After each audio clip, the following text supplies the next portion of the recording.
I'm really excited to have two amazing racism scholars with us today, two people who I've seen face a lot of resistance to their work, and I think have been targeted over the course of their careers, but I've seen them respond to those attacks with courage and with compassion and persistence and a desire to help others, to help students and colleagues who are going through the same.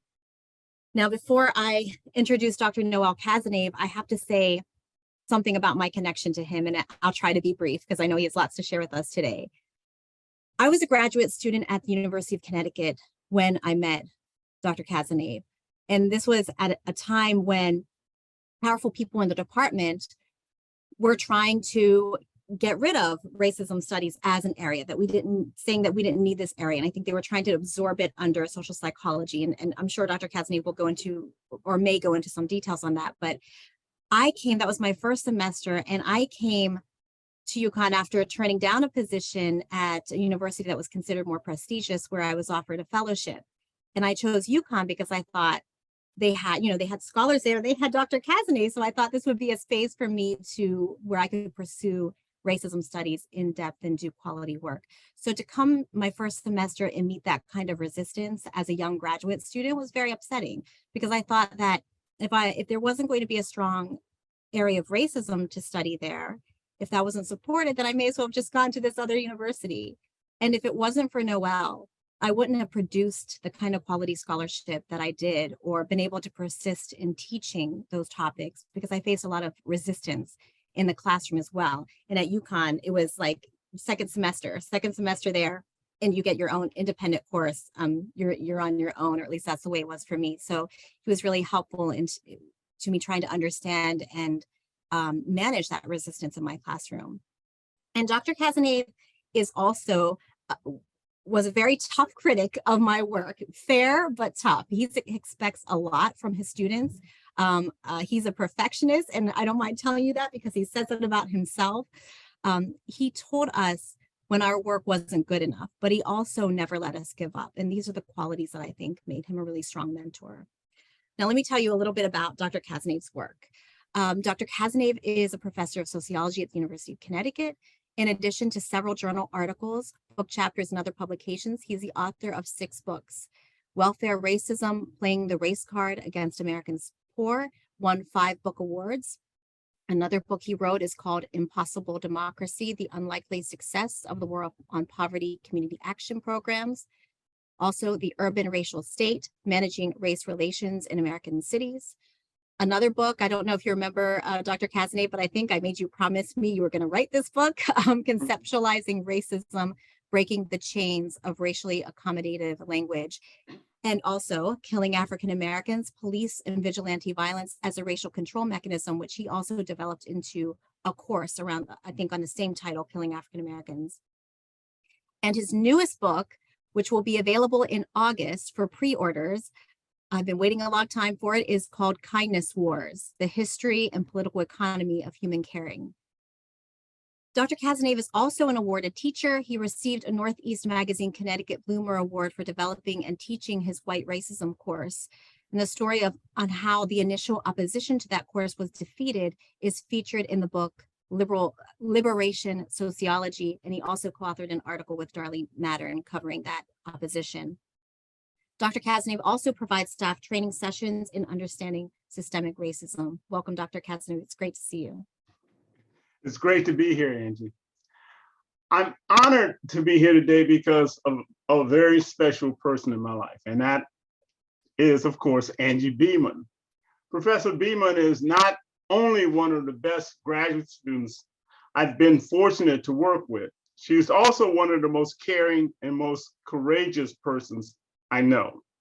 Those facts were evident to me as I worked with Dr. Beeman in various efforts to improve the conditions of people of color here at the University of Connecticut, including a successful initiative by instructors of color that Angie helped spearhead to have the university administration establish a committee to investigate potential racial and gender bias in student evaluation of teaching.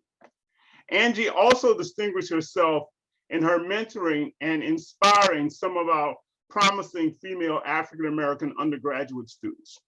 For those and other reasons, I was pleased to nominate Dr. Beeman for our department's Outstanding Graduate Student Award. She not only won that award, but went on to win the department's Outstanding Graduate Student Teacher Award. Because of her dedication to teaching and to her students, I felt confident when I learned that she was chosen as the first person, other than myself, to teach the white racism course I developed amidst great controversy in the mid-1990s. I can go on and on talking about Angie's important work and contributions, including, of course, her courageous racism-centered teaching and scholarship, but suffice it for me to say that more than anyone else, I consider Professor Beeman to be my adopted daughter in sociology. So when Angie calls, I, like so many others, show up. The title of my talk today is Mobilizing Power to Protect Academic Freedom, Democracy, and the very lives of the oppressed. This talk will address three questions.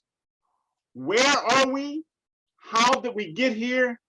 And most importantly, what can we do about it? Back in the late 16th century, Francis Bacon gave us three words that succinctly explain why we are here today.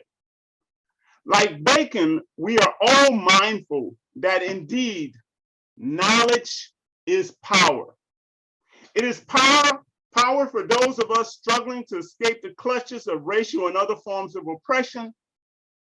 And it is certainly power for those who would keep us oppressed.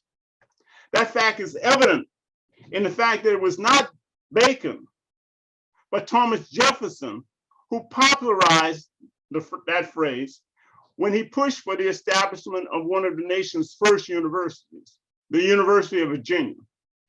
It is ironic that Jefferson, who is most famous for writing the phrase, "all men are created equal" into the Declaration of Independence, used the power of ideas and words to oppress others. In addition to being one of the Enlightenment's most unoriginal thinkers, Jefferson was a man of privilege who not only owned slaves, but who, like Adolf Hitler, developed racist ideology and carried out a program of genocide, which in Jefferson's case was against the indigenous peoples of this country and was justified in one of his grievances against the King of England in that same Declaration of Independence. As you know, today authoritarian racial bigots throughout this nation are now actively trying to use their power to suppress the knowledge that is so essential in fighting various systems of oppression. For example, while there are many statues honoring Jefferson throughout this nation, how many Americans know the simple three facts I just mentioned about him?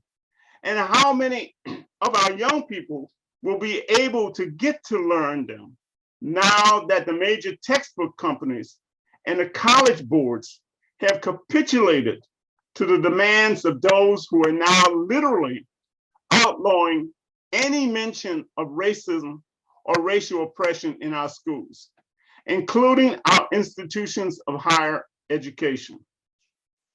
As I noted in a recent Facebook post about Ron DeSantis signing a law in Florida that requires that faculty and students be asked their political beliefs, we are no longer just facing the threat of fascism in the United States.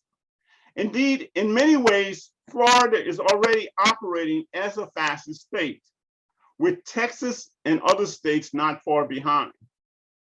What is ironic, though, is that such racist, violent, and anti-democratic fascism is being carried out in the name of words like patriotism and freedom. Indeed, Ron DeSantis' recently released biography is titled "The Courage to Be Free." Florida's blueprint for America. And the authoritarian movement in the United States is now being driven by the assumed need for so-called patriotic education. Such ironies highlight why it is important for our students to have, for the first time, an honest view of American history. They need to understand that one of the reasons the American Revolution was fought was to protect the slave trade that Britain was moving to abolish in its colonies. And that American freedom was largely about the freedom of colonists to own slaves. These and other facts suggest that we need to take a closer look at how many white, quote unquote, Americans define freedom. Yet another fact that increasingly American children are being denied the freedom to learn. In White Freedom, The Racial History of an Idea, a book that is likely to be banned in many places today, African-American historian Tyler Stovall makes clear that for American colonists, freedom meant the freedom of colonists to enslave, to exploit, and to kill those Jefferson and others deemed to be racially inferior and not quite human. In his book, Professor Stovall concludes that the much needed discussion, apparent paradox of the man who coined the phrase, all men are created equal, and who actually owned slaves, is indeed more apparent than real. Stovall argues that for John Locke, Jefferson, and other Enlightenment era intellectuals, freedom was not meant to be universal, but was instead reserved for those men of European descent who owned property and who were assumed to be capable of rational decision-making. What Stovall refers to as white freedom. Because slaves were not white, not assumed not to be intelligent or rational, according to the racist ideology of Jefferson, Voltaire, Hume, Kant, and others, ideologies that we use to justify their inferior status, and were themselves property rather than property owners, they were not entitled to freedom. With this argument, Stovall concludes not only that slavery and reason were not so much paradoxical as complementary and mutually reinforcing, but that indeed race and racial difference played a seminal role in the modern concepts of liberty. Similarly, the freedom today's racially bigoted authoritarian leaders like DeSantis is now advocating is the freedom for so-called white people to continue oppressing people of color and others, and to continue to feel good about it. So how did we get to today where there is such an intense attack on books and courses that focus on racism, or indeed on any aspect of African-American history? The short answer can be summed up in two words that capture what African-Americans have faced every time we have been perceived to have made progress toward our freedom in this country. And those words are white backlash. After the killing of George Floyd just 3 years ago by a white, quote unquote, white police officer who had a history of brutality and who kept his knee on Floyd's neck for 9 minutes while Floyd repeatedly said, like Eric Garner had done some time before, "I can't breathe." Floyd also called out for his mother, and observers pleaded with the officer to stop. It seemed at that point, once again, that the world had, as it had done on so many other occasions, the world had enough of such senseless murders.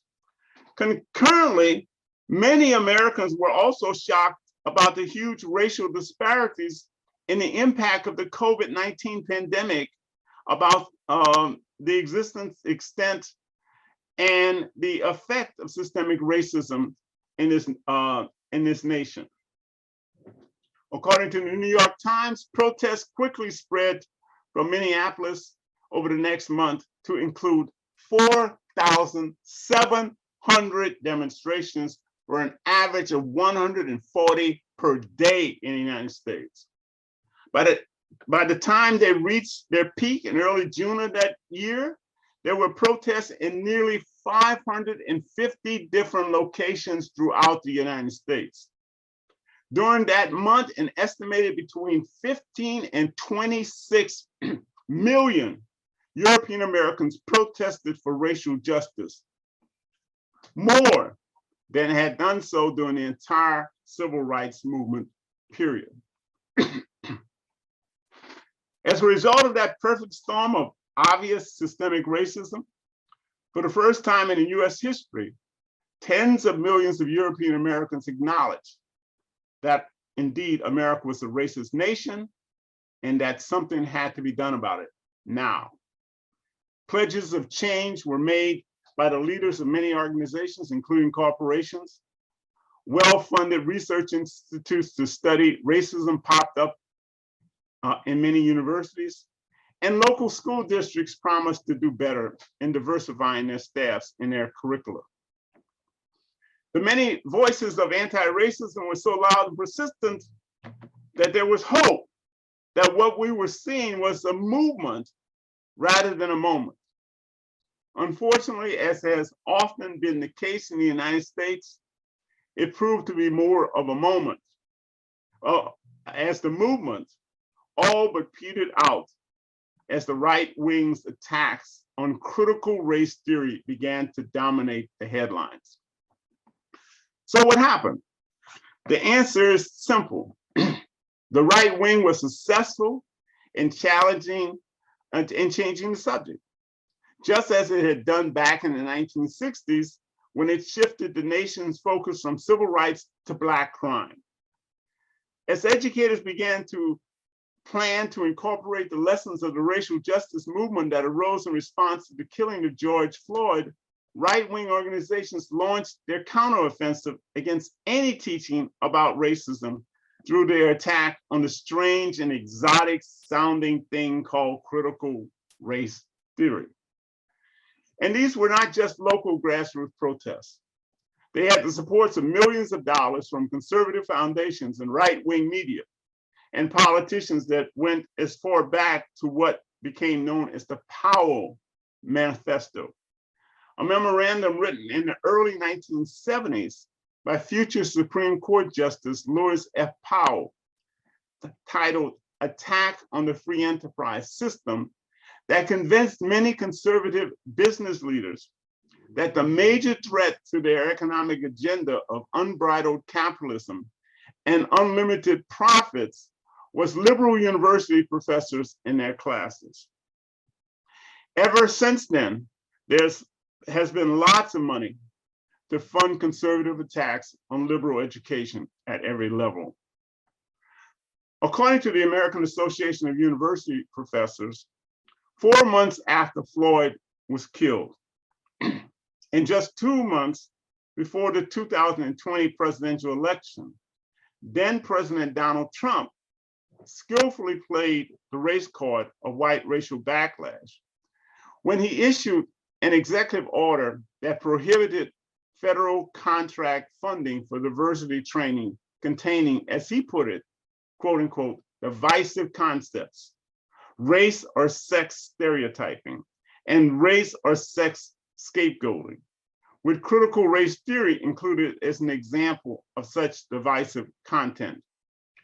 The AAUP also noted that the attack against critical race theory was also fueled by the release of the New York Times Magazine's 1619 Project, a series of articles that influentially documented the enduring harm that slavery has on American society. National Public Radio reports that there were 165 local and national organizations backed by wealthy right-wing philanthropists and conservative law firms that have launched attacks, not only on critical race theory, but on any discussion in the schools and elsewhere that seek to understand and challenge racial, gender, LGBTQ+, and other forms of social oppression. So far, at least 36 states have adopted or introduced laws or policies that restrict teaching about race and racism. And more states are joining that list. There's also a growing movement to ban virtually all books by and about African Americans. With such attacks, right-wing parents have also mobilized their children to engage in both verbal and physical attacks against students of color unfortunate enough to live in overwhelmingly white, rural, and suburban school districts. CNN reported that some Black students are being told they stink, while others are being called monkeys by their white peers. The N-word has been written on walls of school restrooms, as other students are the targets of racist rants on social media. CNN also reported that students of color are facing racial slurs and bullying in and outside the classroom, and many who are fed up have been walking out of class, speaking at board meetings, and even suing school districts. The right wing's opposition to any discussion of racial oppression, regardless of the name you give it, has, of course, a long history. For example, in reaction to the publication of David Walker's appeal in 1829, which condemned slavery and encouraged slaves to rise up against their masters, a number of Southern states passed laws with the support of many Northerners, which not only outlawed the distribution of anti-slavery literature, but also criminalized slaves becoming literate. Another supposedly compassionate Senate don't talk about it argument is that broaching such topics can be traumatic to those most affected by such issues. I recently found myself writing the following letter to explain to a student what the real trauma is in the teaching of my Killing African Americans course. And this is what I said. Yes, even reading about painful topics can be painful. So what do we as sociologists do? Do we not discuss, write, or teach about painful topics? Or when we do, should we use language designed to make the topic more palatable?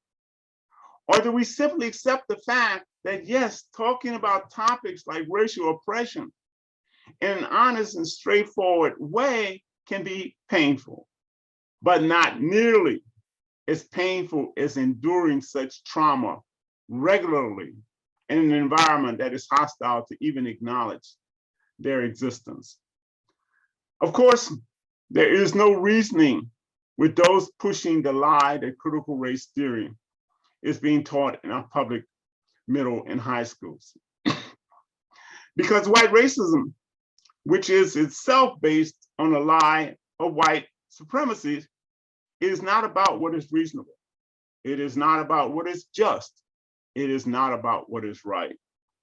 Indeed, because white supremacy is based on willful ignorance, white racial bigots and those who exploit their racial animus for economic and political purposes hate education almost as much as they hate Black people. And as was recently evident in the bomb threats against African American colleges, they especially hate any education about or for African American people. My UConn colleague, philosopher Lewis Gordon, uses the term bad faith to refer to what he argues is at the core of the anti-Black racism of those who have every opportunity to know better and to treat racially oppressed peoples with the compassion all humans deserve, but choose not to do so. Professor Gordon stresses that when people act in bad faith, they lie to themselves in ways that prohibit them from seeing anything but what they want to see. Such bad faith was evident, for example, for those white supremacists and others who engaged in the January 6th insurrection after convincing themselves, despite all available evidence to the contrary, that with the help of African American voters, the 2020 presidential election had been stolen from them. Trying to reason with such people whose white entitlements include being able to think and act beyond reason makes no sense. There is no way to convince them that Donald Trump lost the 2020 presidential election and that critical race theory is not being taught in America's middle and high schools.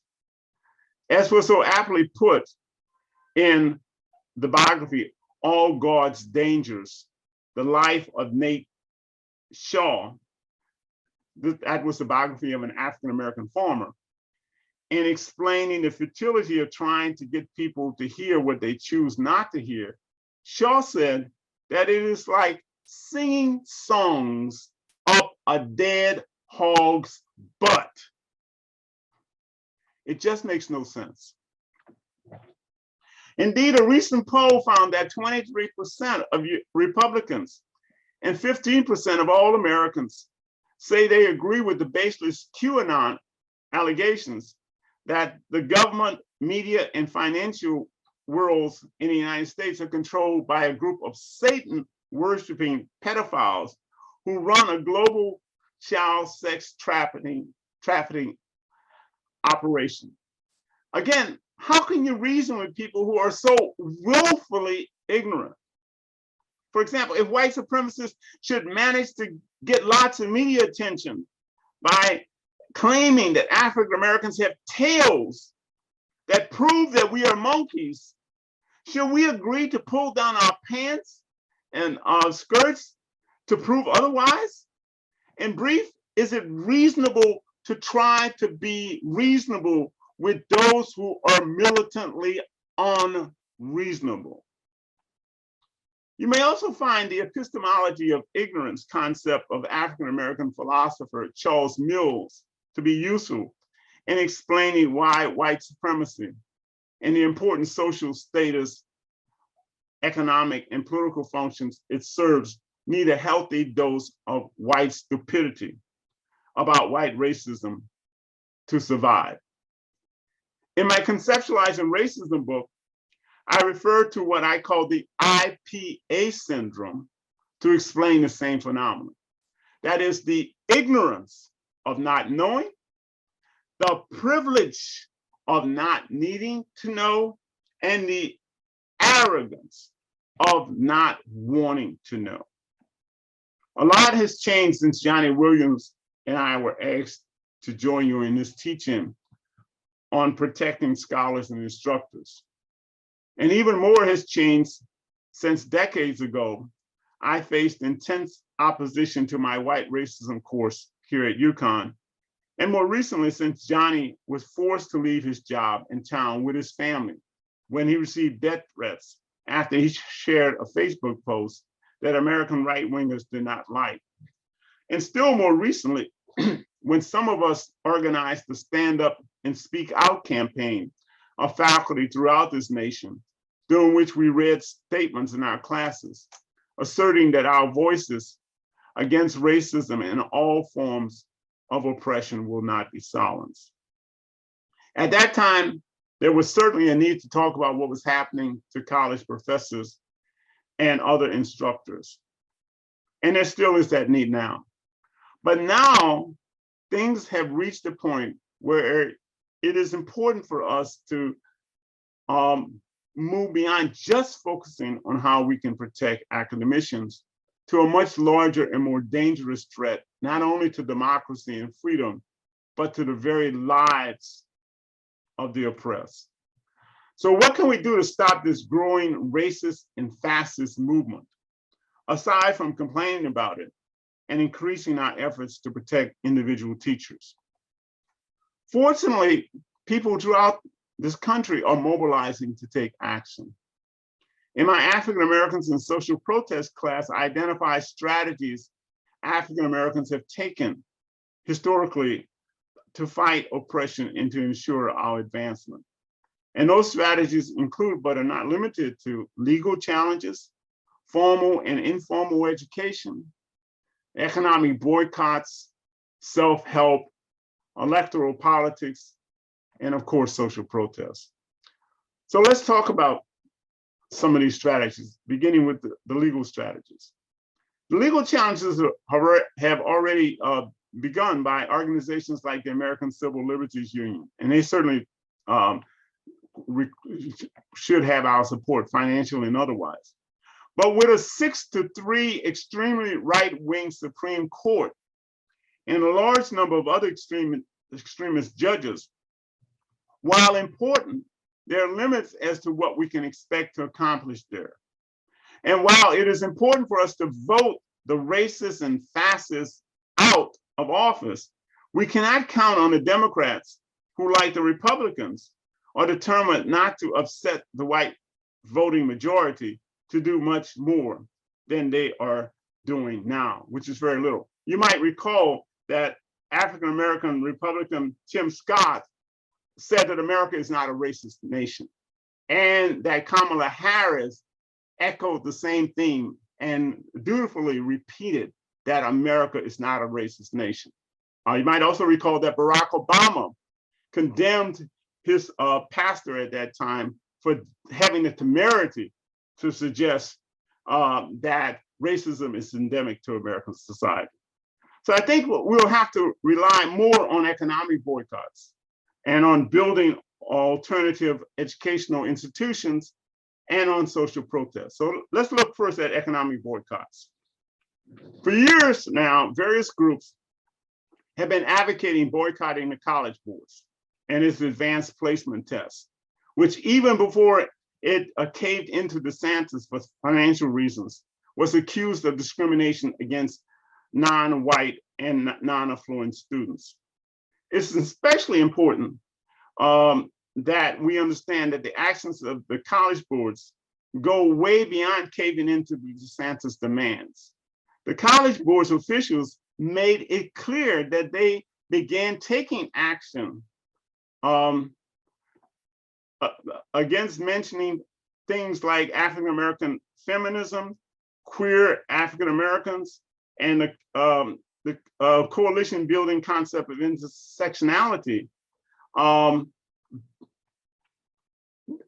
Things that they considered as going beyond what they consider to be just the facts before they were contacted by the DeSantis administration. They have made it clear that their decision was based on what they wanted to do, not just outside pressure.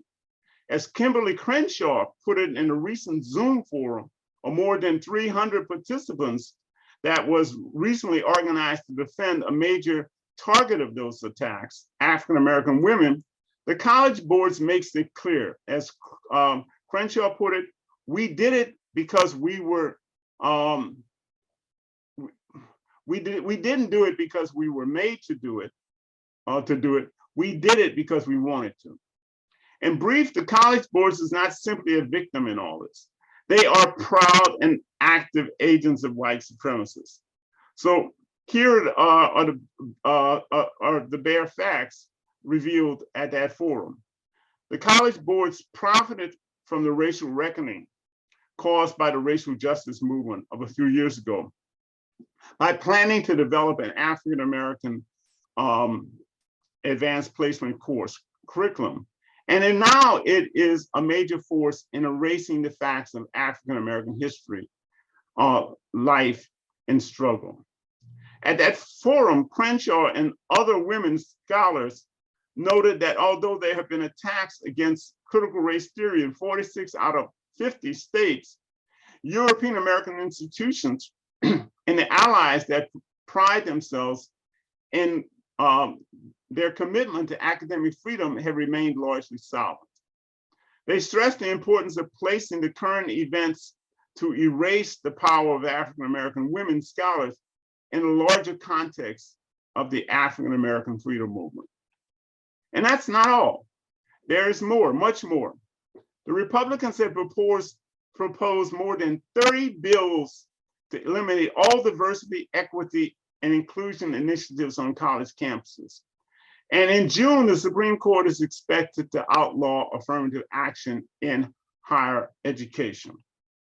Clearly, we need an effective national boycott that also includes textbook companies like McGraw-Hill and Houghton Mifflin Harcourt that cave into the right-wing curriculum censoring of the lucrative markets of large states like Texas and Florida, whose irrational and unreasonable demands determine what is available for students throughout the nation. A case in point is Studies Weekly, which provides textbook lessons for 45,000 elementary students, which under pressure from Florida even removed reference to the fact that Rosa Parks and other African Americans had to give up their seats. So they changed it initially from if a white person wanted to sit down to because of the color of her skin, and then still later to just she was told to move to a different seat.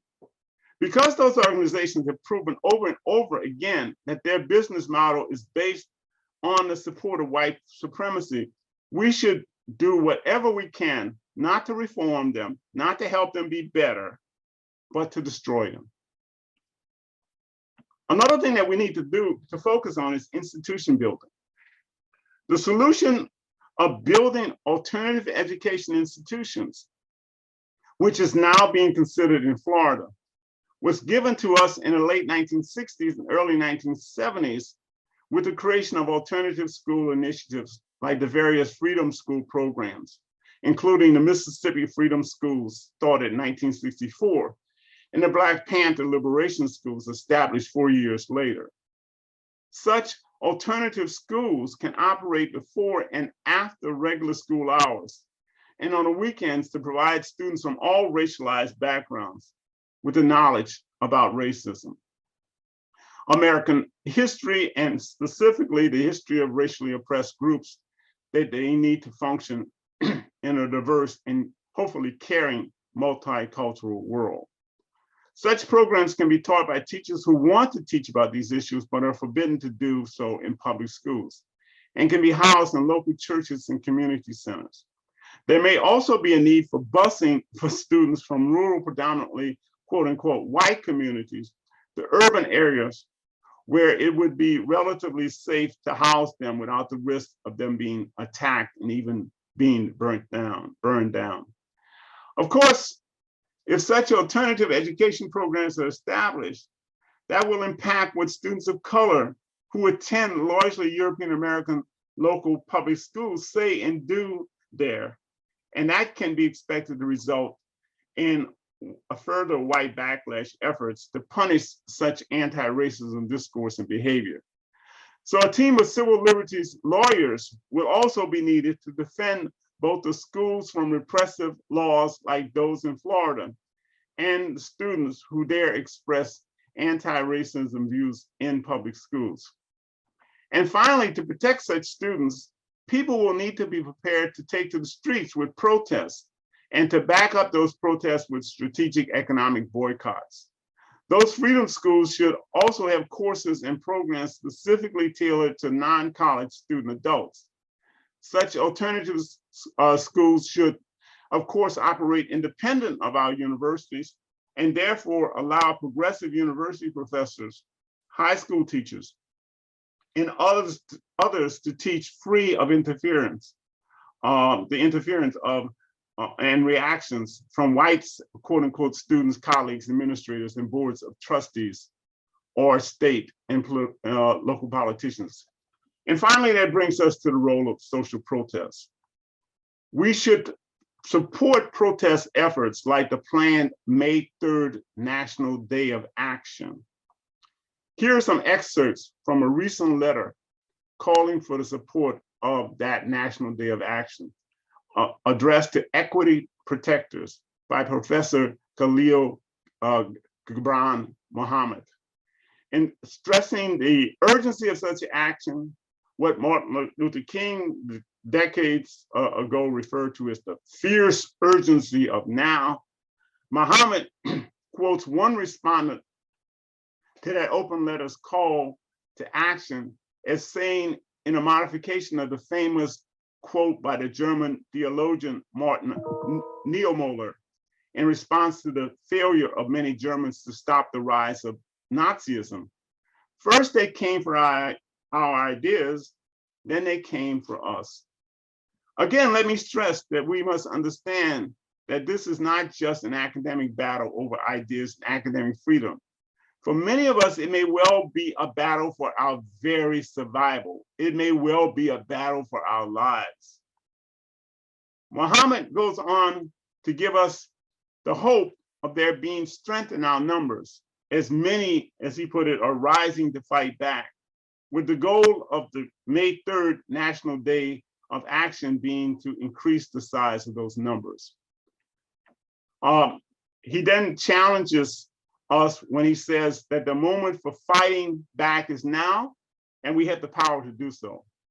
We want as many events to happen in as many places as possible to show the nation that we will no longer wait for the enemies of equity to continue to attack.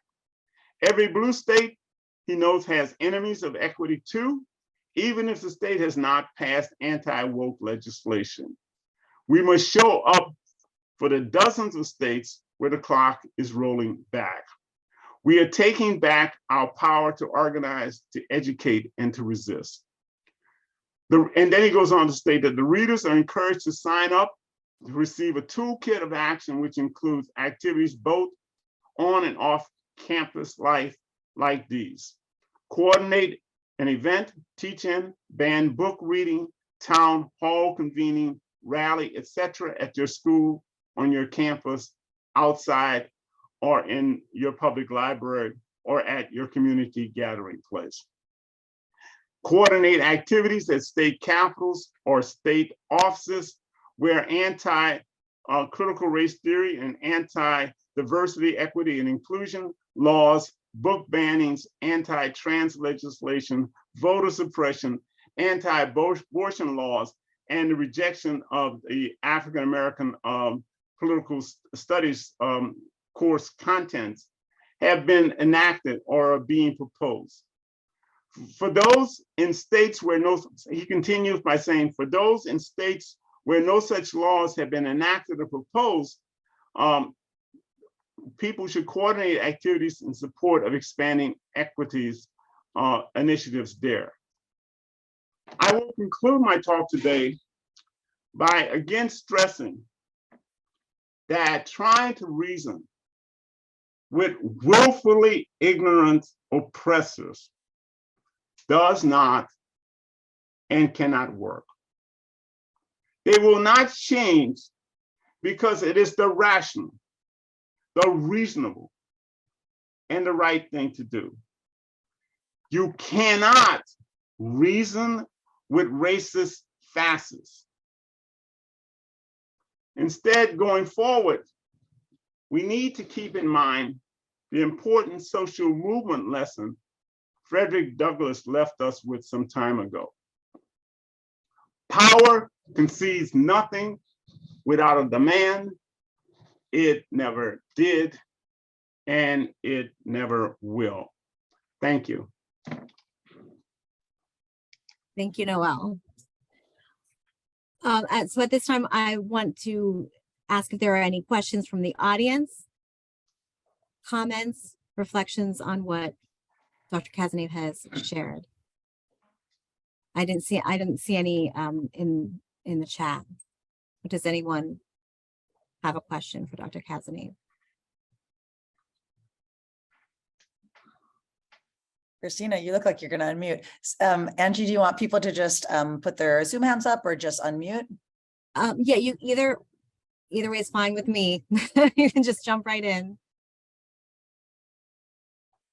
I have a unformulated question. Thank you so much for all of this, for participating and for everything you've just shared.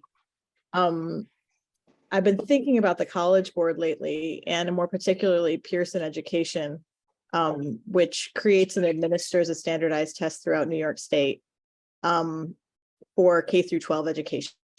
And So I don't know where I'm going with this. I just keep thinking about the corporations that you're talking about. If it's not reasonable to think that there's going to be any political action outside of economics, then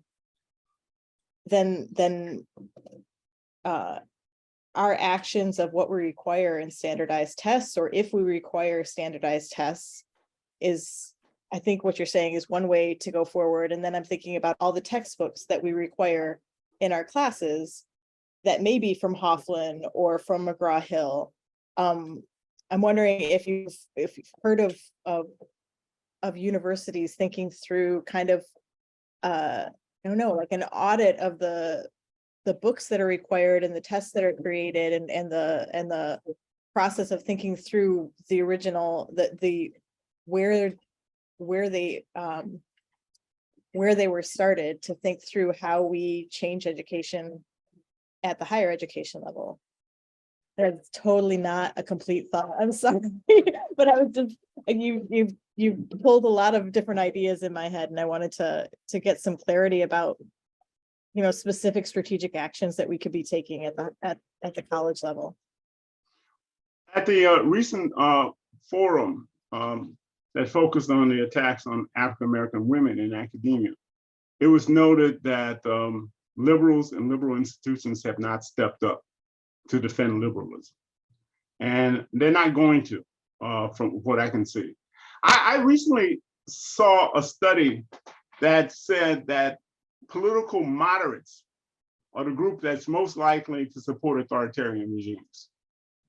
And I think what we really need to understand is, you know, what is Western liberalism? And again, it's not what we think it is.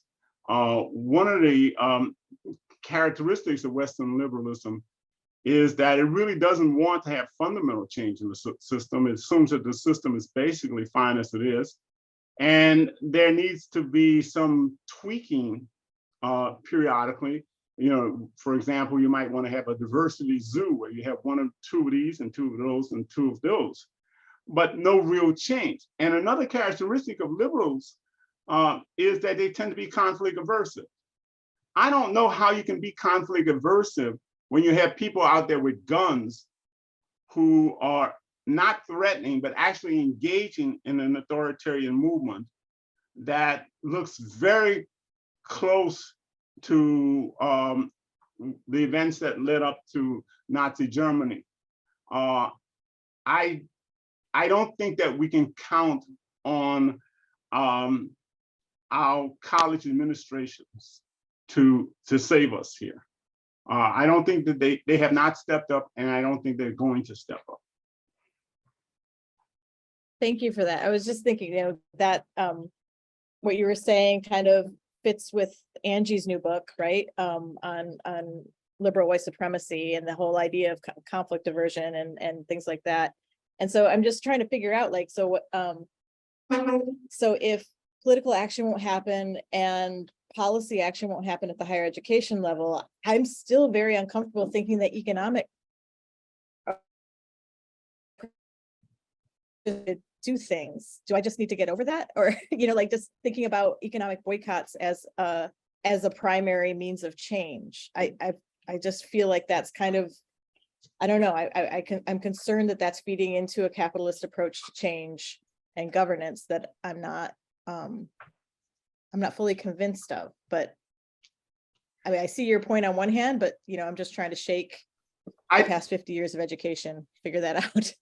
I teach a course called African Americans in Social Protest. And one semester, we had an incident of racism on campus. And I was teaching, my 11 o'clock class was called White Racism. My 2 o'clock class was African Americans in Social Protest. So we talked about what the problem was at 11. At the 2, we talked about how to deal with it. And one of the things that I passed out to at some local rallies, and one of the students made certain that the president got a copy of it, was what I called a 10-10-1 plan. And basically it said that we should identify 10 things that we needed to change at UConn. Then we needed to identify 10 power buttons that we need to push, including talking to members, having forums on campus sponsored by the Puerto Rican and Black Caucus, going to the hearings for state appropriations, maybe even doing something as revolutionary, as dastardly as sitting in during a women's basketball game at UConn. And then we needed to give them 1 semester to act. I guess what I'm saying is that Frederick Douglass was right. Power concedes nothing without a demand. It never has, it never will. We need to think about strategic power buttons that we can press to force these people to change. Now, economic boycotts is one of those power buttons, but legal action is another, social protest is another. And if you look at the history of the African American freedom movement, usually these various strategies, people use more than one strategy. They combine strategies and tactics. And right now, I think we need to think about what are the power buttons that we can push to force change. Anna asked a question in the chat. What are the consequences if there is no action? Right. I'll just clarify the 10-10-1, right? Or let's just speak specifically about here, at you may not be as familiar with, Baruch College or CUNY, the CUNY system, but what I'm hearing, because, coming into this session, thinking about, what Baruch can do, right? And so really it's the question based on what you've described just now. It's not about, I mean, I think you don't seem very hopeful that Baruch as the, administration or whoever, and we do have some administrators here, by the way, our Dean Sherry Ryan is here with us. Thank you, Sherry, for being here. But just, I guess we can't wait is the point, right? And I think what I'm hearing is like this grassroots type effort, organizing effort. And I guess when you say like, push it until they're consequent, force the action, I just want to think about like what that means for us here as members of this community. We have faculty and staff on here today. We don't have students right here right now, but we certainly work with some students and organize with them a little bit. So I just, what does that mean? In practice, you mentioned holding rallies, maybe doing Senate. Like, what are these organizations on campus who you're thinking about would be leading these things or have led these kind of protests at UConn? I think that we increasingly need to recognize that what's happening is not limited to college campuses. And I think we need to, one of the things that the 300 participants in this forum recently on attacks of Black African-American women in academia stress is that we need to broaden our focus away from college campuses and to get more community support. Again, we're not talking about people just stopping us from teaching certain things in our classroom. We're talking about an authoritarian movement that is going to require that we rethink a lot of things. I mean, let me just tell you how painful this thing is for me. I have identified myself in many ways as a Kingian. I follow kind of the teachings of Martin Luther King. I think that a movement has to be both socially transformative and personally transformative. I prefer nonviolence, but I cannot in good conscience tell African-American people not to arm themselves in this present environment. I am terribly frightened because of what I see, that people will just use their guns to impose their will on other people. I hate guns. I mean, I cringe when I think of what a bullet can do to a body. But I don't see where this stuff is going to stop. And I think there may become a time where we're talking about protecting ourselves on college campuses. I think we may be talking about literally protecting ourselves from a violent authoritarian movement.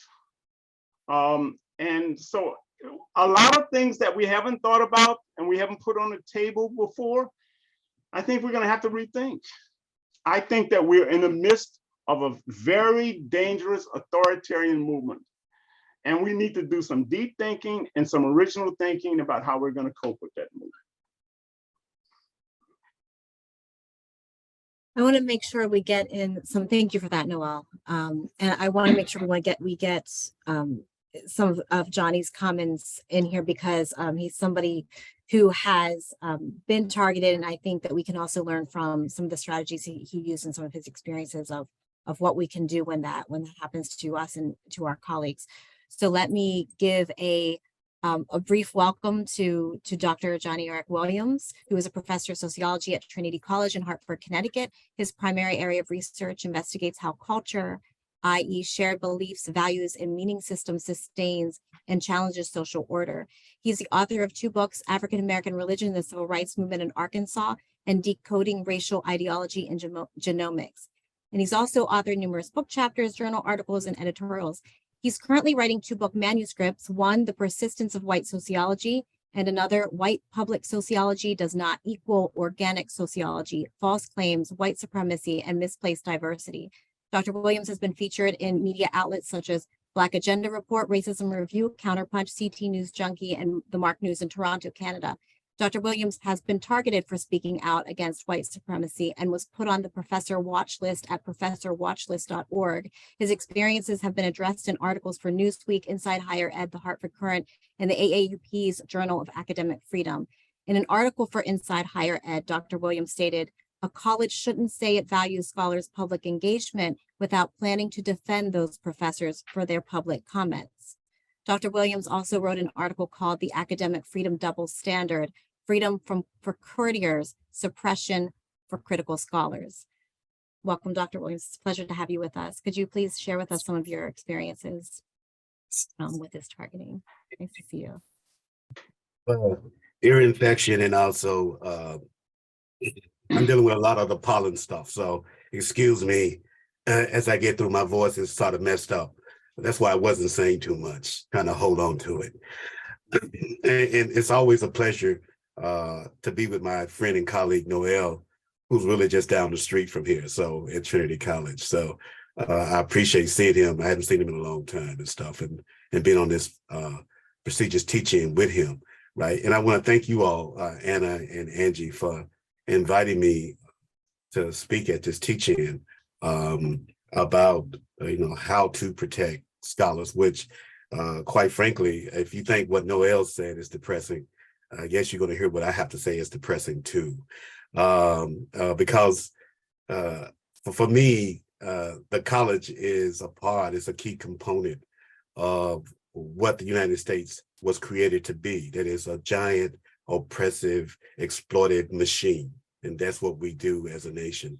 And so let me say that from the start. But I want to start off my conversation with you guys with 4 questions that W.E. Du Bois raised in his fictional novel about Black people in 1957 called The Ordeal of Mansour, the Black Flame.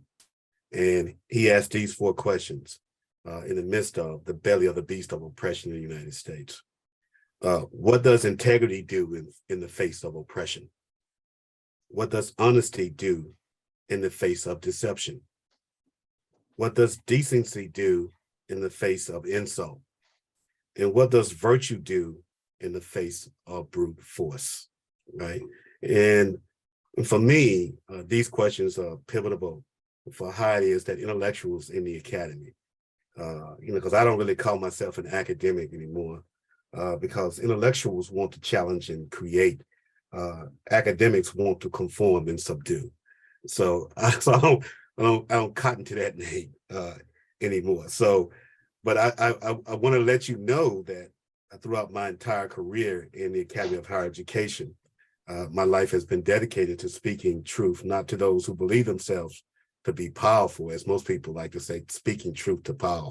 But I speak truth to those who falsely believe they are powerless to transform the world in their interests, right? And the key word here is falsely believe, because as Noel was just saying, right, the change will come not from academics, it won't come from the university, it will come from the people in the streets, everyday people when they're fed up with the bullshit that they're dealing with, they will seek to transform the structures of society. Example, Noel alluded to 2020 when we were in the midst of the pandemic at its height. George Floyd was killed before our eyes. We saw it over and over again on the TV screen. What happened? Well, corporations and universities went into overdrive to try to fill, put a Band-Aid on a gaping wound of white supremacy, capitalism in the United States, right?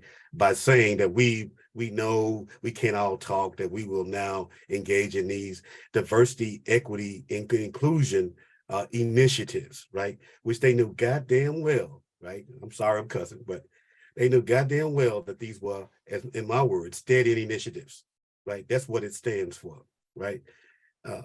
These initiatives are reformist, right? And for me, reform means to make changes in something in order to improve that thing. So to make changes in oppression in order to sustain it, right? That's the way I look at reform. A revolution for me, on the other hand, is distinct because it seeks to overturn and to repudiate those structures and to replace them with something that works for the people, right? And so for me, then, I just couldn't abide by that. So I abide by this kind of simple axiom uttered by one of my intellectual family members, right, who I associated with, that is Guinea-Bissau intellectual and revolutionary Amilcar Cabral. Hide nothing from the people, tell no lies, expose lies whenever they are told, mask no difficulties, mistakes, failures, claim no easy victory. And here, I want to let you know that this is not going to be easy. It will be, as Noel said, a trip of resistance that will be bloody, from my perspective. Because these people, they're basically necro people. They worship death. They like to kill people for stuff around the world and in the country. So if you think about what I'm trying to say to you guys today is to think about it in terms of what I'm saying. I'm trying to speak truth to people who believe that they can do nothing to transform the world. And that's those of you who are here, and I know this is being recorded, and those of you who will listen later, right? So throughout my career in the university, I've learned some very critical lessons about the academy. The academy is a site of contradictions.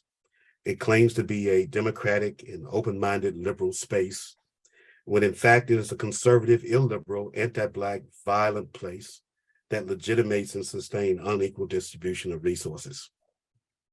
As Craig Stephen Weiler reveals in his book, Ebony and Ivy, universities are essential components of systems of oppression that function in a white supremacist settler colonial capitalist society that is the United States, is to project oppressors' history and culture as normative, as normative to mitigate resistance against domination by subverting oppressed people's own knowledge systems and ways of being.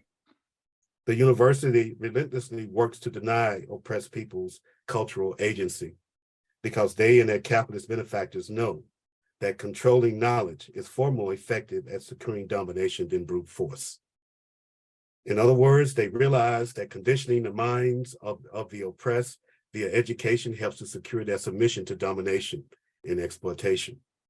To counter this effort, professors embracing real struggle theories do not seek to incorporate everyday people into systems of domination, but rather, as Noel has mentioned already, reimagine and transform the university to work for the many, not the few, right?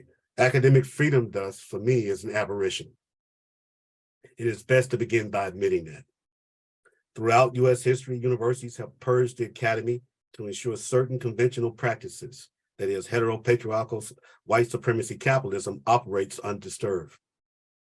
Faculty working within universities are constantly under pressure for accountability from people beyond the university, like outside donors, foundations, corporations, politicians, as we see today, right?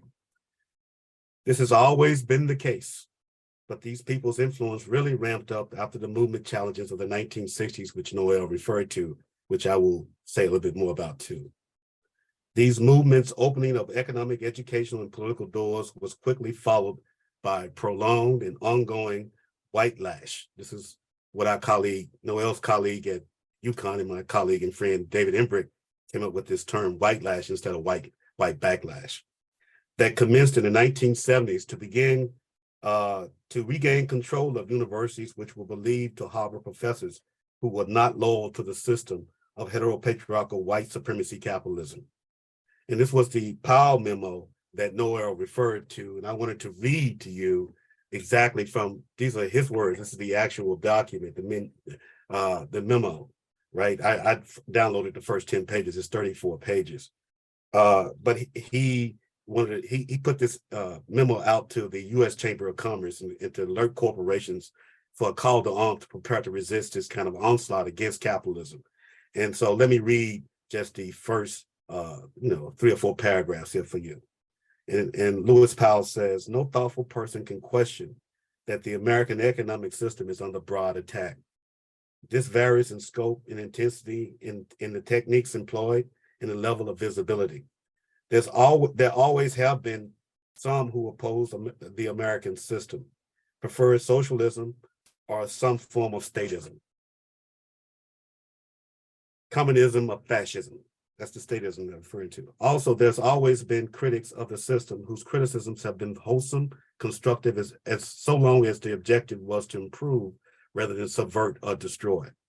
But what now concerns us is quite new in the history of America. We are not dealing with episodic, isolated attacks from a relatively few extremists, or even from a minority socialist cadre. Rather, the assault on the enterprise system is broadly based and consistently pursued. It is gaining momentum in converts. The sources of the attack, Powell says, vary and are diffused. They include, not unexpectedly, the communists, the new leftists, and other revolutionaries who would destroy the entire system, both political and economic. These extremists of the left are far from numerous, better financed, and increasingly are more welcome and encouraged by other elements of society than ever before in our history. But they remain a small minority and are not yet the principal cause of concern. The most disquieting voices join the choruses of criticism, some from perfectly respectable elements of society, from the college campus, the pulpit, the media, and the intellectual and literary journals, the arts and the sciences, from politicians. In most of these groups, the movement against the system is participated in only by minorities. Yet these are often the most articulate and the most vocal and the most prolific in their writing and speaking. So you see how has identified the sources that he needs to basically expunge from the academy, as well as these other institutions, right? That first Noel referred to, now I just did. So, but this was followed when after he issued this in 1970. First, he issued this statement in 1971. But in 1974, these two brothers, one in particular, Charles Koch, basically gave a speech as the chairperson of the Institute for Humane Studies, a libertarian outfit that was positioned at a university at that time. And what he said was, we supported the very institutions from which the attack on the free markets emanates. Although much of our support has been voluntary through taxes, we have also contributed voluntarily to colleges and universities on the erroneous assumption that this system benefits business in the free enterprise system, even though these institutions encourage extreme hostility to American business. We should cease financing our own destruction. This is the start of the defunding of public institutions, of public universities, right? Which continues to today. And so they did that for a reason, to regain control, okay? Right. So for me then, universities preside over an oppressive ordering system. It conditions people to accept as normal. So when Indigenous, Black, Latino, Asian, poor folks, trans, and queer folks refuse to accept this particular way of ordering society, they are publicly cascaded and falsely accused of hating the United States and the American way of life, meaning capitalism, right? Since 2017, the AAUP, the American Association for University Professors, tallied over 500 professors being targeted for harassment by extreme right-wing press. They call themselves the press. Groups like Campus Reform, which targeted me, right? College Fix, Turning Point USA, The Daily Caller, that's Tucker Carlson outfit, alumni of Trinity College, right? Breitbart, these organizations, these so-called press, also feed these national media organizations like the Washington Times and Fox News. Now, Nancy McLean and my colleague here, Isaac Kamola, have all written about these networks that they have, these media networks as well as donor networks to facilitate this highly organized attempt to smear and attack professors around the country and stuff, right? But professors are targeted by these organizations because they're considered leftists, socialists, haters of whitened people, who are ideological obstructionists, who challenge the normalcy of white supremacy, heteropatriarchal capitalism, thus must be removed from higher educational positions. This happened to one of my colleagues and friend, Stephen Salida, at the University of Illinois, one of the most famous cases next to my own, as well as to my colleague, Gio Meyer, who was at Drexel University. He left and he can't get back into the academy, really. So, I mean, it's ongoing. But the attack primarily, as Noel has identified, has primarily been about attacking contingent faculty, especially contingent Black and Latino women, right? And they're the ones who suffer the brunt of what's going on to a great extent. I just happen to have tenure, right? And so basically I could defend myself, and what I said was consistent with my scholarship. And so when it comes to academic freedom, we can talk about that later on. So these organized targeting and smear campaigns waged against faculty are designed to make professors aware we are being watched, so we'll move to self-censor our speech, right? Our teaching, our writing. And believe me, professors have done this. They have, they were doing this before, but they're also doing it now even more because they're concerned of who's in the classroom and what might get out and that they may be attacked. Even on my campus, they're afraid, okay? So, and this is the institution of the 0.01%, not the 1%. So you can imagine how professors here are actually, maneuvering through this space, right? If faculty capitulate to self-surveillance, knowledge advancement for the betterment of humanity will likely cease. I, for one, believe that humanity and human knowledge cannot thrive without dissent, critical inquiry, and academic freedom. Given this, we in the academy must do more than say we believe these principles. We must practice and defend them. This requires us to organize to resist efforts to dilute them in the academy and use academic freedom to agitate for a better tomorrow. Now, I myself have been in organizations, and I am in organizations that do this. AAUP is one, Campus Anti-Fascist Network is another that I continue to participate in. I also organize outside nationally with groups to organize unions on campuses and so forth, even though my own campus faculty is averse to unionizing, which I'm still trying to convince them to do. Rutgers just succeeded doing what it needed to do. I think all of us need to unionize. Shared governance is a myth. It doesn't exist, right? So unionize, even though unions ain't the best thing in the world, but still, it's something for us to protect us, right? So anyway, let me continue. Because universities are dependent on extreme right-wing, wealthy donors for funding universities because of the Powell memo, and what they decided to do was to defund the public university. They are reluctant to grant anyone the ability to speak freely, certainly not to speak about white supremacy capitalism, right? When given a choice between defending the principle of academic freedom or getting big checks from patrons, university administrators will choose the money every time. Right? So universities are not the rarefied institutions they claim to be. They are among the most obedient to the rule of white supremacy, heteropatriarchal capitalism, and they discipline anyone who challenges what they protect. The university is a site of lies and truth that it hides from itself and the public. Lies about its increasing dependence on wealthy donors who dictate who is hired and who is fired, what is taught and what cannot be said or taught. lies about how oppressed are actually treated as opposed to how we are portrayed by the university's multiculturalism diversity initiatives, right? So from my perspective, the university isn't that interested in implementing strategies to protect faculty seeking to collaborate with everyday people to free ourselves of domination and exploitation. Even the pretense that universities are havens of academic freedom for professors is not fully extended to faculty who condemn systemic racism, heteropatriarchy, militarism, Zionism, colonialism, and imperialism. The only faculty who fully enjoy the protection of the university are those who affirm systems of oppression, right? Therefore, I'm not naive enough to believe the university is sincerely interested in protecting the free exchange of ideas and knowledge for all faculty. That protection is always conditional, right? So then it is imperative that faculty in the academy reject conditional academic freedom, right? College administrators and trustees offer this as a carrot, basically, right?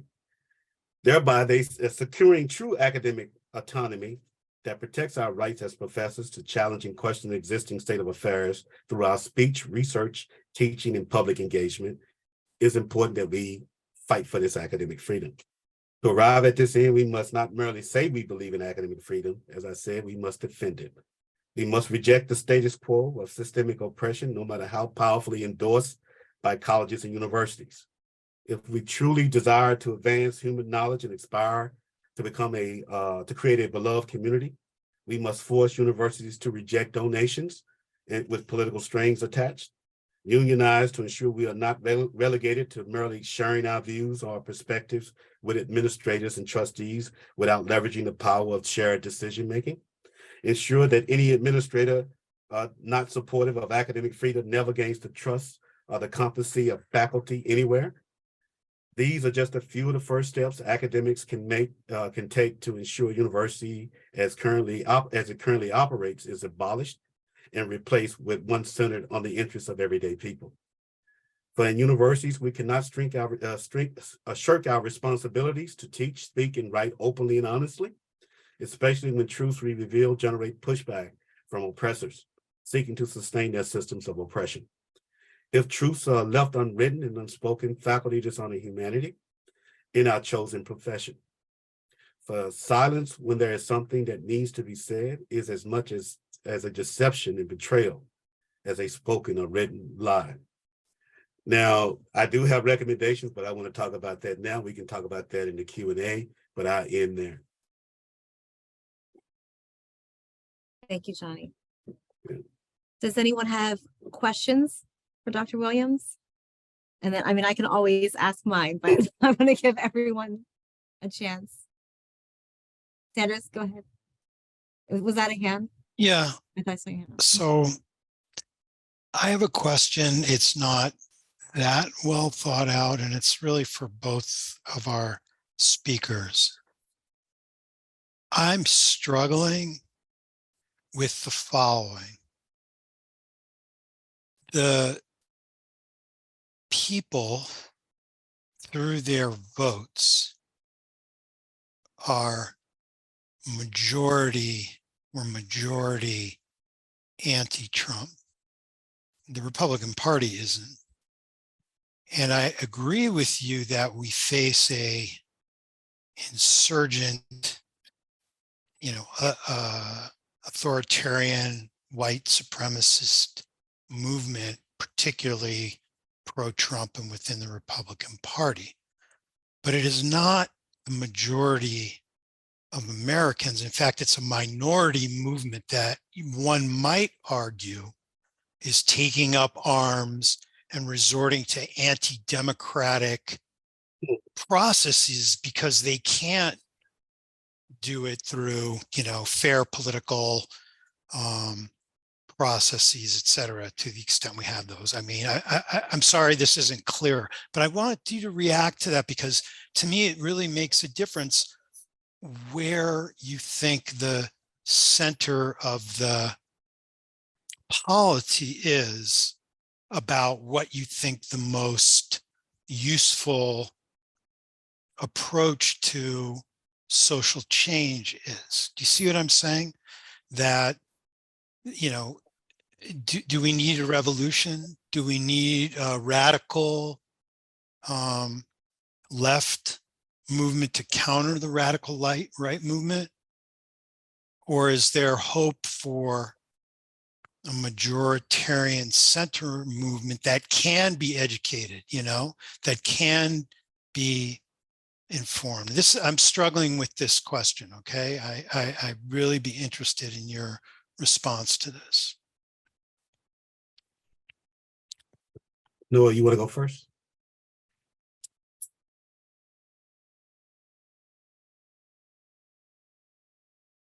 You're muted. Noel, you're muted. Unmute. Yeah, I think that strategically we need to look in terms of the long run and the short run. And I think in the short run we have to press whatever power buttons that we can to ensure that we're here long enough to push for more fundamental change. So I am not hopeful that the notion that the majority of Americans will not vote for Donald Trump is going to work for us, because the Trump supporters have made it very clear that they don't believe in democracy anyway. They have guns and they will use them. I don't see moderate or liberal Democrats talking about using guns or really defending us. Again, I gave a few examples of Democrats who will not offend European Americans to the extent of even acknowledging that this is a racist country. So, and then you have to recognize that a lot of what is happening is racial. We have to recognize that the majority of European Americans who voted twice for Donald Trump, when Trump ran, voted for Donald Trump. And that included the majority of women. So I think electoral politics is one power button that we need to push, but only one power button. I just don't think we can rely on the Democrats to save us here.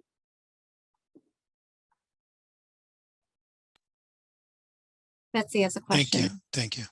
I wanted to respond to this. Oh, sorry. Go ahead. I think we need to keep perspective about what the country is. We cannot lie to ourselves about what the country is. This is a country foundationally, the pillars of it relies on the genocide of indigenous people and the enslavement of African people, right? And there's been no reconciliation of that in this country's history. In fact, there's been erasure of it, and the ongoing erasure of it now, as we talked about, Noel talked about, with the college boards in Florida and Texas and places like that, and how they're working to basically say that we want true history, but they want to be lied to continuously, right? So you got to come to terms with that fundamental fact, which most Americans are not exposed to, is because, as I alluded to, the people who are running the country and grounding it in this lie, we immersed in their hegemonic ways of knowing and being. And so it's hard to escape that, even though hegemony is never total and complete. There's always resistance because it doesn't deal with the reality of the people on the ground. If it doesn't describe that, then the people resist, right? And it is from the people, and this is one of the power buttons that Noel was referring to, is when the people in the streets are one of those power buttons. When they stop to conform and legitimize the current system of oppression, the way the country works, there will be some change. Now, the country was designed, right, from the get-go to ensure that the people that we're talking about, these oppressors, we can label them, the business class, right, these white supremacist extremist business class members and the other folks who are whitened to go along with this. The country was founded to facilitate their interests. The Constitution was written to facilitate their interests, right? The Electoral College was put into place to facilitate and maintain that interest of exploitation and domination, right? You don't have to take it from me. You can read other people. Many people have written about this before, right? But the thing is, and one of them is, Charles Beard's Economic Interpretation of the Constitution. You can go read that, right? But the thing is that if we can't come to terms with the fact that we have this structural problem, right, that is fundamentally grounded in those pillars, right, and the way the country is designed. Say the Electoral College, for instance, right? Every state has 2 senators, regardless of population and size and so forth. The country is captured by the fact that most of its population is located in states like California, Texas, and Florida, and places like that, to the south, into those populated areas, but they're not being represented by the Senate. The Senate is representing the reactionary part of the country, right? And that mega kind of thing, right? The Make America Great Again kind of thing, right? So it's designed to facilitate that, right? And our universities are too. And so that's why we have to reimagine and undo the current university the way it is. That Noel was talking about the Saturday schools and these, like, I mean, as Noel knows, we grew up with this stuff in the civil rights movement and so forth. These schools that we had after school. And after we went to a public school, we went to after school too and learned history and stuff like that. So, I mean, there's got to be other ways in order to take it on. But I'm very optimistic about humanity. But the United States, I'm very pessimistic about, because it is grounded in anti-Black violence, anti-indigeneity, right? It is a class society, and it depends on violence to make it go, Just to follow up, I mean, I don't know if Noel sees himself as an optimist, but I kind of always have. And it's interesting. One of the blurbs for my book that Christina mentioned, I think if you read my book, some people might conclude that I'm pessimist. They might conclude, Johnny, that you're a pessimist, but one of the blurb writers said that I'm an optimist. And so got the point that I do believe that there's a possibility for change, and for all of the reasons that you are all raising, why it is important to continue to teach these issues, why the classroom is important, and why we should continue to have the conversations. And I did note your comment in the chat, Anna, about protests, but I think a lot of social movement scholars might not see 2020 as an anomaly. I think there was a lot of conversation among social movement and racism scholars and activists as it being more of like the question of, is like this pattern again, where we see this outcry and then there's the movement and then there's a die down of it, and a kind of evolution of this process and evolution of racism, and it gets addressed in these DEI statements. And I think that's not the first time. We've seen that before. So I don't see it as an anomaly. I see it as like a pattern that gets repeated, but I'm still hopeful, because it has always been, like, I think when Noel mentioned Martin Luther King Jr. and following that kind of thinking of, it's always been that small percentage that actually moves people forward. One of the things that I note in my book is that one of the liberal methods is appropriating radical success. And so there are some practices and movements and change that has been moved forward by radicals, but then it gets interpreted as if it was a liberal approach. And so even in the way that gets taught and what the truth is around that, I think is problematic, and that we need to know more about. Otherwise, it does end up with this pessimism. And I'm thinking of, like, the free breakfast programs and the Black Panthers and their role in that. But I think that history is not often known. So just my 2 cents. I know Betsy is trying to get in. Thank you. Can you guys hear me okay? Okay. I had to miss the first part because I was coming from a meeting. So my question is related to what Johnny was talking about, but I think either of the speakers can respond. You mentioned the importance of, like, union organizing and also the limits of union organizing. And just to give you some context on where Baruch is, out of all the CUNY schools, Baruch has the lowest uptake of, like, union participation. And a lot of people attribute this to our business school. Like, we have a very strong business school. And then also I saw your BDS shirt, and there was a resolution passed maybe last year about BDS and Palestine. And as a result, there was a lot of backlash and resignations from the union. So I was wondering if either of you had sort of insight or thoughts about how to both make union organizing more powerful to meet the social needs that are at stake, and also how to handle our unique context of the business school and like resignations and stuff. And also, I really love Amilcar Cabral, so thank you for mentioning.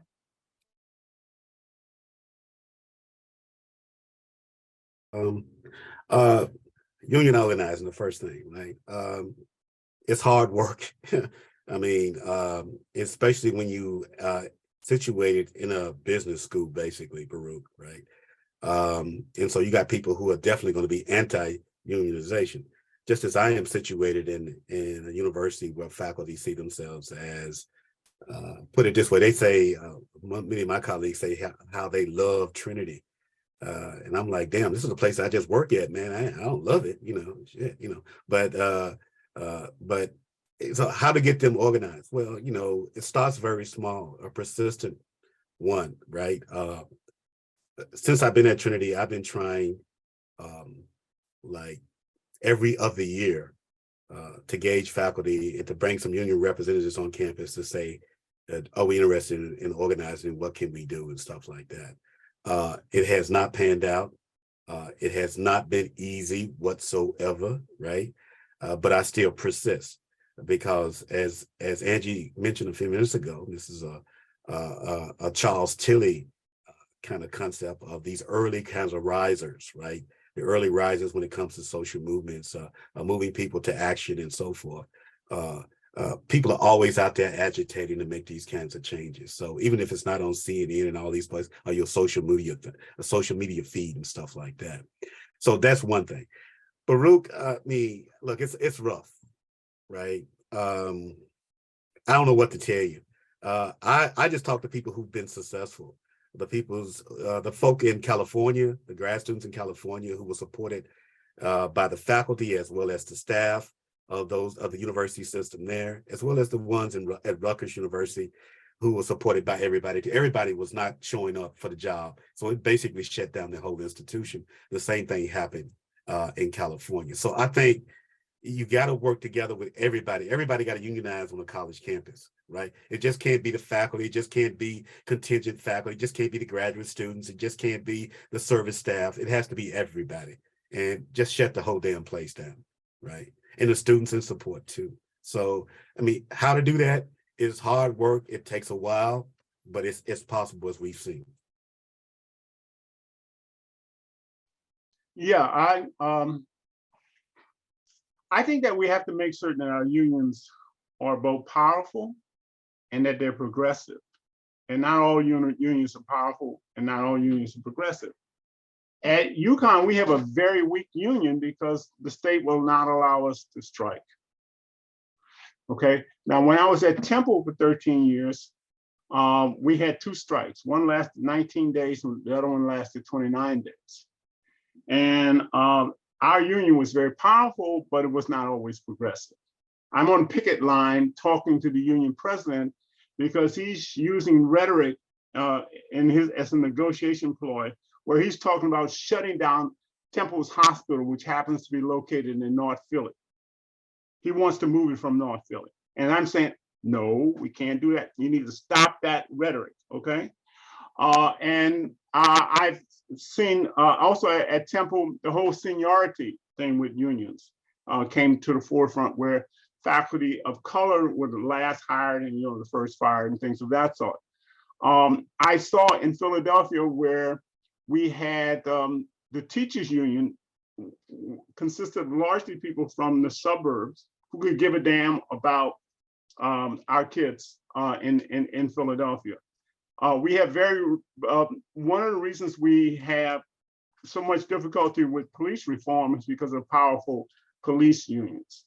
So not all unions are progressive. And even when they are progressive, they cannot do everything. For example, we have a situation at UConn where the union capitulated to the administration's demands that faculty engage in evaluating other faculty using metrics in terms of service, scholarship, and teaching, where we evaluate it every year and things of that sort. And I tried to tell my colleagues that because the union capitulated, there can be no union redress. This is called faculty self-governance. And when faculty engage in self-governance, then the union can have no role in it. So yes, we need powerful unions and progressive unions. And then I just also want to respond very quickly to what Angie said about being optimistic. I'm optimistic because I have no choice. I tell my students that cynicism always supports the status quo. You know, and that the day I become cynical in the classroom is the day that I will resign. So the way that I have optimism is to think about these power buttons, to think about what we can do to force this system to change. Because no, I do not believe that it's going to change because some sociologist writes a wonderful book revealing what is right, what is rational, and what is reasonable.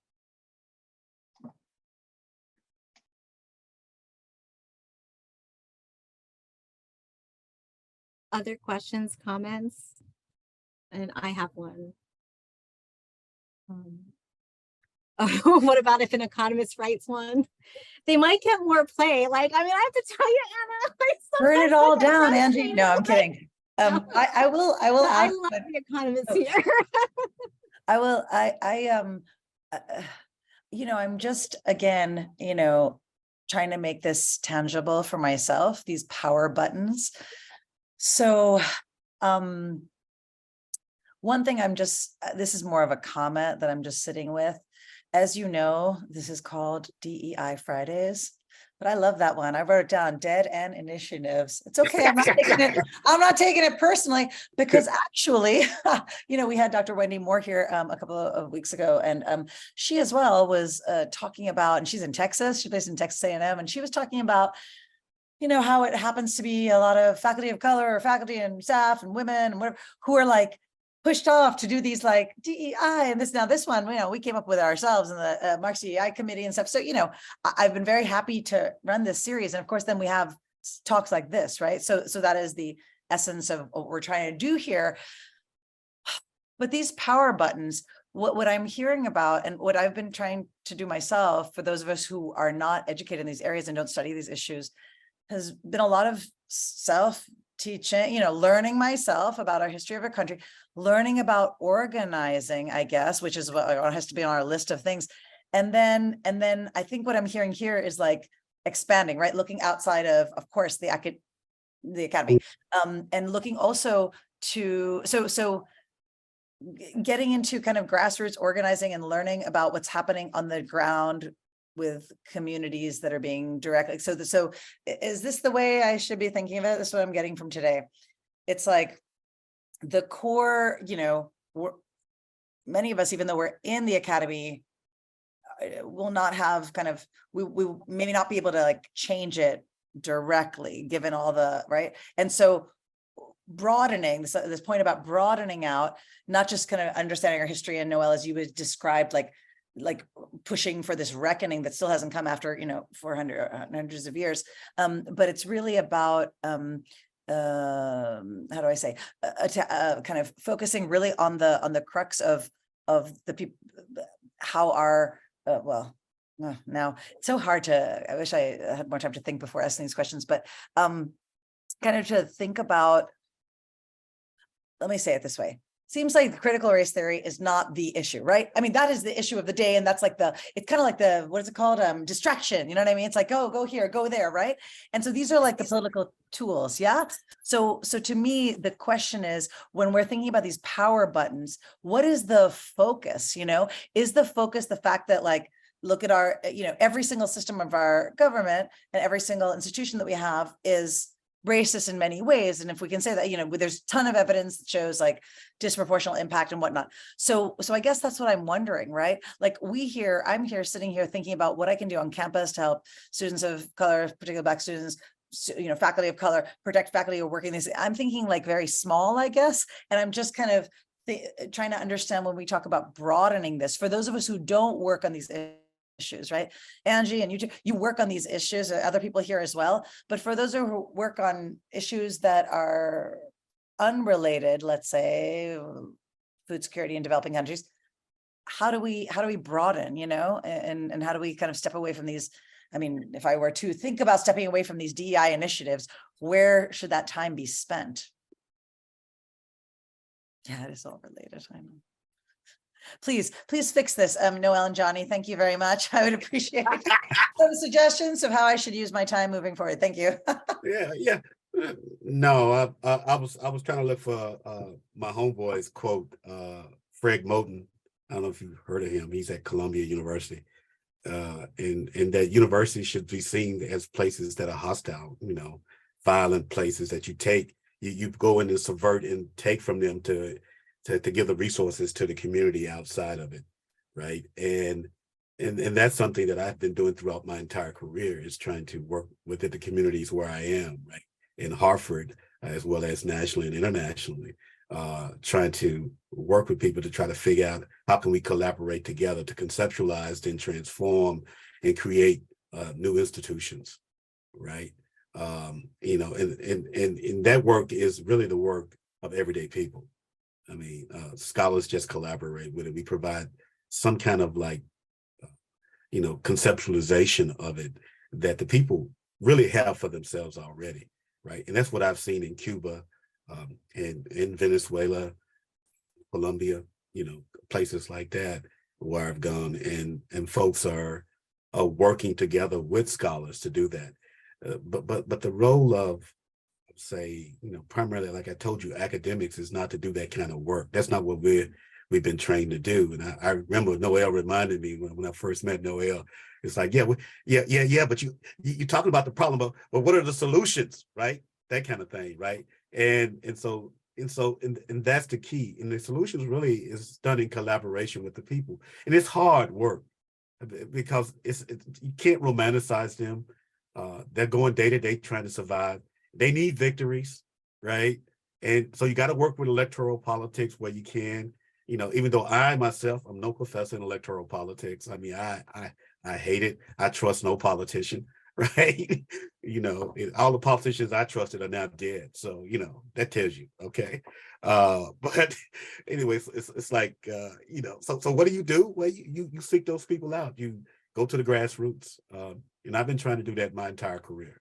So, but most academics don't do that though, because as I said, we're trained to publish, teach in the classroom, and say that teaching is our activism and stuff like that, and so even activism for me is becoming a problematic term, because I mean, I just don't see myself as an activist. I mean, activists don't try to overturn systems.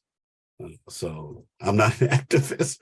Call me what you will, but I'm not that. But so it's hard work. If you can reach out and find your networks around you, the community organization of people who are doing this kind of work, you'll see. But it's hard, and it can suck you in, and it can drain you. And you have to do a lot of self-care too, right? So anyway, Noel. I was looking for a copy of that 10-10 one plan. And I couldn't find it. But basically what it involves is you sit down and you figure out 10 changes that you want on campus, that the powers that be can actually deliver on. And then you figure out 10 power buttons.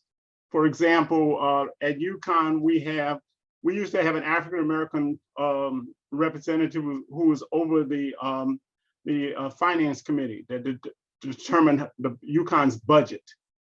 That was a person. We had Black and Puerto Rican caucus. That was a power button. Again, we had the possibility of protest at UConn sports activities. That's a power button. The possibility of protesting at Parents' Day. That's a power button. You find what are those things that the powers that be, the board and the president least want you to do that could impact them and forcing them to change. And then you have one is simply the amount of time that you're going to give them.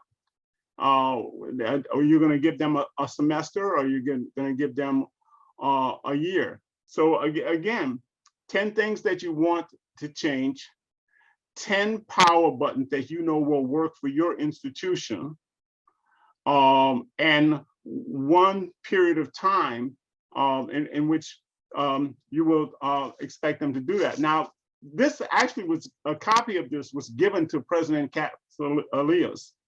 And for whatever reason, I don't think it was just because of that, he instituted some very progressive changes shortly after that. And that I wanted him to have that 10-10-1 plan because I wanted him to believe more than what was actually true, that we had people at UConn who were thinking strategically.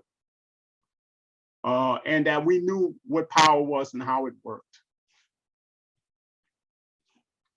Okay, no, I wanted to add something to that too, when it comes to protecting faculty, because this is what the teaching is really about, right? And one of the things that was the most effective at making my case become like,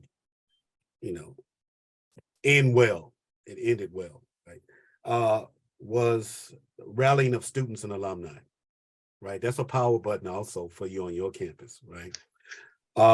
Also, it was critical that I reached out to the AAUP and to their legal side, right? And then immediately lowered up on the local level, right? To do things, right?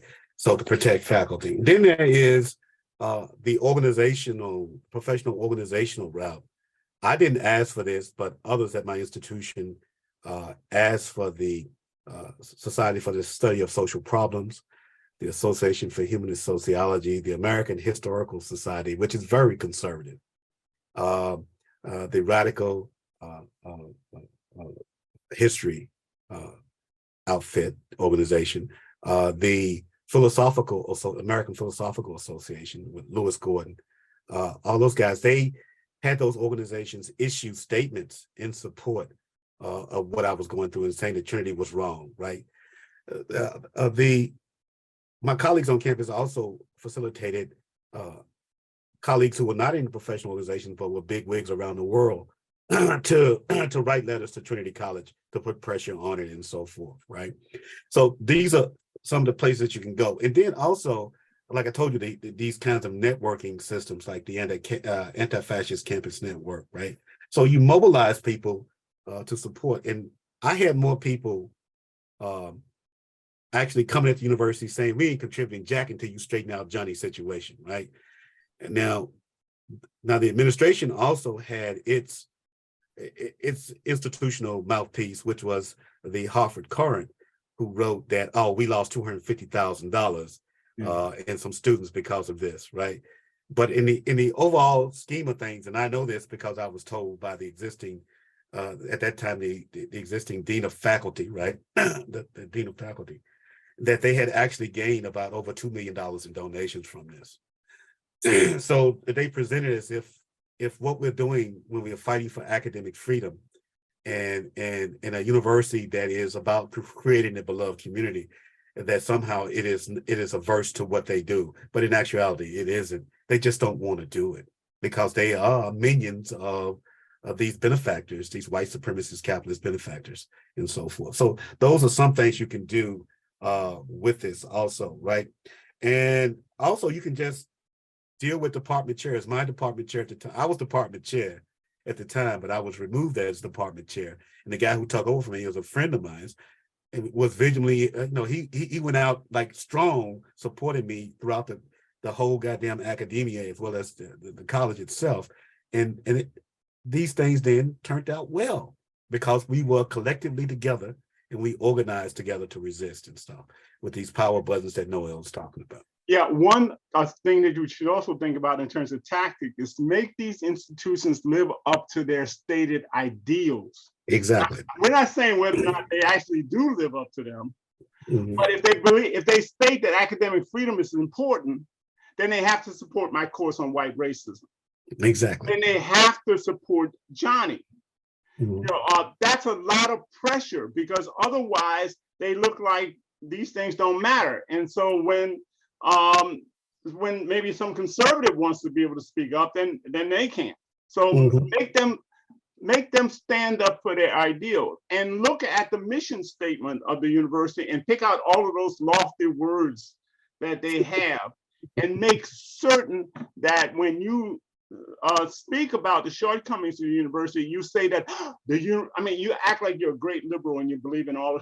I am shocked that the university is not living up to its ideals as stated in such and such and such and such a document.